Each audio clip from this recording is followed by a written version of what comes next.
ഓഹോ, good evening. ഇത് ആരാ ഇരിക്കുന്നേ? ആരാണ്? പേര് പറയൂ അജിത്തെ. എൻ്റെ പേര് പറയൂ അജിത്തെ.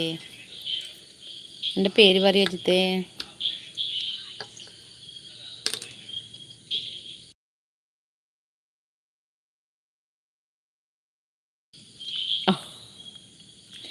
മുതലാളി, ഞങ്ങൾക്ക് തരാതെ കഴിക്കുവാണോ?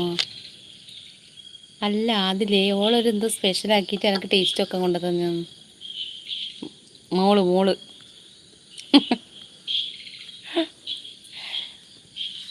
അജിത്തെ പറയും. എൻ്റെ പേര് പറയും അജിത്തെ. അജിത്ത് കുറേ അതിൻ്റെ ലൈവിൽ വരുന്നു. എൻ്റെ പേര് പറയൂ. നിന്നെ ഇഷ്ടപ്പെട്ടു കൂടുതൽ മനസ്സാണ് കൂടുതൽ ഇഷ്ടപ്പെട്ടത്.